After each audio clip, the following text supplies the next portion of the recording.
이 시간 많이들 기다리셨죠? 이종국 전문가와 함께하는 실전 매매 최고 수익 길입니다. 이종국 전문가 연결되어 있습니다. 안녕하세요.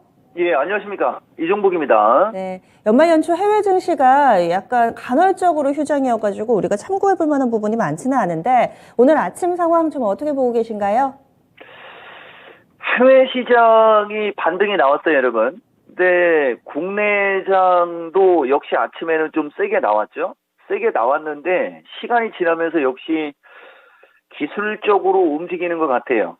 제가 여러분들한테 미국장 고용지표 전에 나오는 ISM 제조업 1월 5일이에요. 그러니까 이들은 4일날 나오는 거고 우리나라는 영향이 5일날 영향을 줍니다. 그러니까 실질적으로 주식시장의 어떤 본 게임은 한 1월 5일부터 나올 것 같아요, 여러분.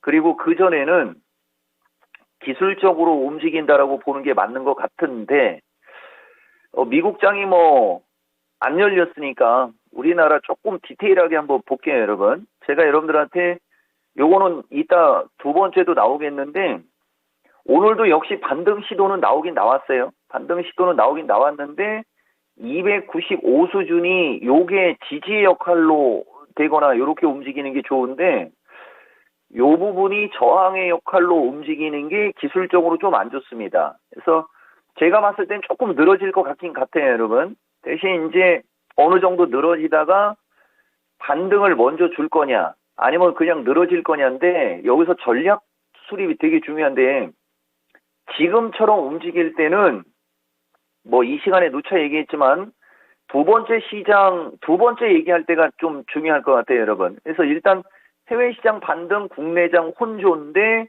혼조세가 나오는 이유가 아직 본격적으로 움직이는 게 아니고 시장이 기술적인 흐름이 나오다 보니까 낙폭과대 메리트가 있는 종목이 매력적이다가 요점이에요. 그래서 2차 전지하고 감기약 등이 강세죠. 제가 이 시간에 여러분들한테 2차 전지는 반등 타진 줬으니까 제가 2차 전지는 좀 이따 빼고 제약주 먼저 얘기해 드릴게요. 양수겸장이라는 말 기억나시죠? 오늘장 지금 화장품 쪽하고 이건 두 번째 얘기를 해야 되는데 그냥 제가 센 주식부터 얘기해 드릴게요. 마인즈하고 솔트록스 등 그 인공지능 기반형의 메타버스 관련주를 제가 좋게 얘기했는데 지금 이쪽은 되게 세게 밀리죠. 이쪽은 세게 밀리는데 상대적으로 감기약 쪽은 세게 안 밀립니다. 이 시간에는 슬쩍 3일 제약 얘기했고 주로 대원 제약을 얘기 좀 해주는데 이거 3일 제약은 중국 법인 얘기하면서 지나가면서 한번 얘기해 줬죠. 아시다시피 기사가 여행자들 그 PCR 검사 강화해가지고서 이 PCR 관련주들 우리나라는 PCR 관련주보다는 일반적으로 여러분들이 저도 그 교통 정리를 완벽하게 아직 안 해놨는데 체외 진단 키트 관련주라고 아마 아실 겁니다. 예전에는 체외 진단 전체적으로 움직임이 좋았는데 지금은 유독 저 진 시스템이라는 거하고 나노엔텍하고 요쪽이 센 게 요쪽이 정통 PCR 관련주 요쪽이. 그다음에 저는 엑서스 바이오를 가끔 얘기해 주죠, 여러분. 근데 이게 요새 세게 안 가는 게 저도 좀 어이가 없지만 어쨌든 얘는 PCR보다는 다른 진단 키트죠. PCR이 약할 때 오히려 움직임이 좋아요. 이걸 제외하고는 양수겸장의 제약주하고 감기약하고 항생제. 중국 사람들이 우리나라에 제가 봤을 때는 화장품 사러 오는 게 아니고 이 추운데 굳이 우리나라에 왜 오겠습니까? 내가 봤을 때는 감기약 사러 오는 것 같아요. 그러다 보니까 2차 전지 쪽하고 감기약 쪽 앤드 PCR 관련주들은 되게 세고 기술적 흐름이 중요해서 그래요, 여러분. 화장품 등 고점권 종목 약세. 화장품 등 고점권 종목 약세가 두 번째입니다. 여기서는 화장품이 약한 거를 부각시키는 게 아니고 고점권 주식 약세를 여러분들한테 좀 주의를 주는 거예요. 대표적으로 제가 현대건설기계도 되게 좋게 보는 주식이지 않습니까? 결국은 밀립니다. 이쪽도. 그러니까 이게 종합이 누차 강조하지만 295에서 297 수준이 지지의 역할로 움직여야 이들의 움직임이 좋은데 지금 보다시피 그게 저항의 역할로 바뀌다 보니까 고점에 있는 주식은 차익이 나오는 것 같고요. 그 다음에 어차피 이 시장은 우리나라는 반도체 2차 전지가 그나마 시장의 중심주, 주도주의 역할을 했어요. 그러다 보니까 이쪽 뭐 LG 엔솔, 저는 LG 엔솔보다는 여러분들한테 포스코 케미칼을 반등 타진 뭐 단기, 중기 병행해서 양수 겸장으로 한번 보라고 얘기해드렸죠. 이쪽이 센 것 같습니다. 그래서 전체적으로 일종의 이것도 눈치 보기 성격이 있는데 지금 주식시장은 미국장이 본격적으로 움직이기 전에 연초 몸풀기 장세 정도로 보여집니다. 그래서 연초에 몸풀기 장세 정도다. 그리고 고점 부근에 있는 종목이 흔들린다라는 부분을 상당히 좀 많이 강조해 주셨는데요. 그렇다면은 그동안에는 좀 어려웠던 종목군들로 시선을 좀 옮겨봐야 될지, 그리고 지난 연말에 내년도 제약주가 정말 좀 눈에 띌 거다라고 예고편을 좀 보내주셔가지고 이 부분을 또 어떻게 활용해 보면 좋을지 투자 전략 알려주세요. 선물은 일단 이 시간에 되게 중요합니다, 여러분. 제가 눈에 힘주고 계속 보고 얘기해 드리는데, 기술적으로 쌍봉은 인정. 그렇죠? 예, 기술적으로 쌍봉은 인정. 그리고 지금 이 장은 35일, 최고점 음봉 기준에는 35일이고요. 쌍봉 기준에 22일이니까, 뭐 내일도 변곡점인데 계속 반등 타진의 변곡점이 나오는 게 맞아요, 여러분. 그렇지만 295 안착이 안 될 경우에는 한 일주일 정도 계속 왔다 갔다 한다라고 보시는 게 맞을 것 같고, 첫날부터 너무 세게 얘기하면 좀 그러니까 295 돌파, 그 다음에 292 지지 여부 체크 정도 보시면 될 것 같고, 295 돌파가 나와야 좋다라고 하는 것은 300을 보러 가기 위해서 그렇게 되는 거예요. 그러니까 이 시간에 되게 중요시 아마 여겨질 겁니다. 일단 가장 기본이 295, 그 다음에 297, 그 다음에 300 이렇게 세 단계인데, 일단은 295, 그 다음에 아래로는 292 수준, 조금 더 밀리면 290 초반까지는 열어도 되지만, 아까도 말씀드렸듯이 오늘 지수 선물은 그렇게 보면 돼요. 2차 전지 및 선별 제약주가 지금은 제일 좋다. 여러분들한테 이 말씀 드리고, 다시 종합이 어차피 295를 넘고 297 위로 올라타려고 만약에 움직이게 된다면 부지가 있어야 됩니다. 보다시피 지금 기술적으로도 이거 297 가봤자 300도 저항이고 305도 저항이고, 특이하게 실이 2간격, 2.5p 간격으로 저항이 많죠. 이걸 마디가만 갖고 얘기해도 295, 300, 305 이렇게 나오거든요. 그래서 유독 지금 옵션의 합도 약합니다. 합이 작습니다. 합은 약한 게 아니고 작다라는 표현을 써야 되겠죠. 옵션의 합이 유독 작은 것도 지금 시장을 대변해 주는 거예요.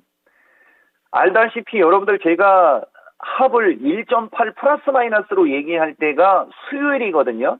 근데 지금은 월요일 오전 11시 50분. 이거 옵션의 합이 엄청나게 지금 작은 거거든요. 그러면 주식하는 사람들은 이걸 잘 못 알아들을 수 있지만, 제가 이 시간에 종종 자주 얘기하죠. 옵션의 합이 작다는 얘기는 시장의 힘이 떨어진다는 얘기고, 옵션이 변동성이 안 생겼다는 얘기입니다. 그러면 어쨌든 간에 합이 작으면 다시 합이 높아지려면 변동성이 커져야 되거든요. 근데 지금 종합이 320에서 290 초반까지 왔기 때문에 아래로 추가적으로 급락, 폭락에 대한 리스크는 떨어집니다. 다만 미국장이 전저점을 깨고 내려가는 조정장이 나올 경우에는 290을 깨겠지만, 지금 상태만 놓고 봐도 위로도 세게 못 올라가고 아래로도 세게 안 밀린다라는 가격 구조를 나타내주고 있어요. 그렇기 때문에 지금 장은 상대적으로 가격 메리트가 있는 종목이 유리하다고 얘기하는 겁니다. 그러면 가격 메리트가 있는 종목은 우리나라는 대표적으로 2차 전지 쪽하고, 그 다음에 반도체 쪽, 로봇 쪽도 가격 메리트는 있어요. 그렇지만 지수를 어느 정도 받쳐주는 가격 메리트는 2차 전지가 넘버 원이죠. 그래서 2차 전지가 움직임이 좋은 거고, 두 번째, 지금 지수가 조정을 받고 기술적으로 움직일 때 가장 명분이 있는 게 뭐냐. 지난주까지는 리오프닝 해갖고 그냥 화장품서부터 이쪽이 다 올라갔어요. 근데 이제 방역 강화 기사 딱 뜨니까 저도 아니다. 그런 얘기 굳이 할 필요 없고 방역 강화 기사 딱 뜨면 그죠? 명분 생기는 건 제약주인데 제약주는 누차 얘기하지만 JP모건 있고 그다음에 인상 관련주 있고 그다음에 바이젠셀인가 그 미국 기업의 이름이 기억이 안 나요. 저는 치매보다는 뭐 화이자 모더나 쪽 이쪽을 주로 보기 때문에 바이오젠 치매 관련주가 아마 제가 봤을 때는 근데 이런 얘기 어째 은근히 유도하는 것 같아요. 여러분. 아직 때가 안 됐는데 그래도 우리 진행자가 이야기를 하니까 제가 알려는 드릴게요. 여러분. 제약주에 엄청난 기대감이 2023년에 있다는 얘기가 거짓말이 아니라는 걸 알려주려고 하는 거예요. 2023년에는 치매 관련주하고 알츠하이머 관련주들 이런 종목들이 결국은 제가 봤을 때는 시세를 주지 않겠냐. 그래서 기존에 이제 코로나에 밀려가지고 제약주가 코로나 때 어마무시하게 급등을 했다가 이제 코로나가 이제 감기약처럼 이제 돼가고 있지 않습니까? 그러니까 이제 코로나 관련주로 움직였던 종목들이 다 원상태로 다 내려왔어요. 그러면 제약주는 이제 파이프라인으로 승부를 걸어야 되는데 결국 지금 나와 있는 파이프라인은 1상, 2상, 3상 중에 여러분들한테 안전한 건 1상, 2상이 안전해요, 여러분. 3상이 성공이 되면 초대박이 나지만 이미 3상이 성공이 될 것 같은 주식은 되게 많이 올라와 있습니다. 그러다가 가끔 가다가 3상에서 뒷북 치면은 뒤통수 맞죠? 지난주에 일동제약인가? 그런 종목들이 그런 케이스가 되는 거예요. 그래서 저는 상대적으로 1상, 2상, 전임상, 1상, 2상 정도를 여러분들한테 좋게 얘기하는데 치매는 알츠하이머하고 치매는 지금까지 계속 기사가 나왔잖아요. 그게 이제 올해는 걷어들이는 게 될 것 같아요. 그래서 제약주는 그룹이 세 그룹이에요, 여러분. 감기약 제끼고 얘기하는 거예요. JP모건 헬스케어, 그 다음에 신약 관련주, 그 다음에 이제 알츠하이머 혹은 치매 관련주 이런 종목들 위주로 여러분들이 보시면 될 겁니다. 그래서 2차 전지 및 선별 제약주가 지금 현재 시점에서 단기적으로 양호하고 2차 전지 기술적 반등 노리는 거고 만약에 기술적 반등이 안 나오고 되밀린다. 가는 겁니다. 그냥 끝까지 붙들고 늘어지는 거죠. 왜냐?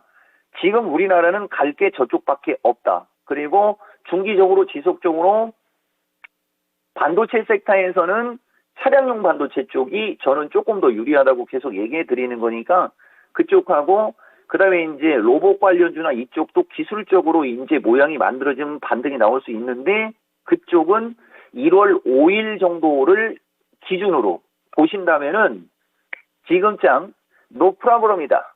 이렇게 말씀드리고 싶습니다.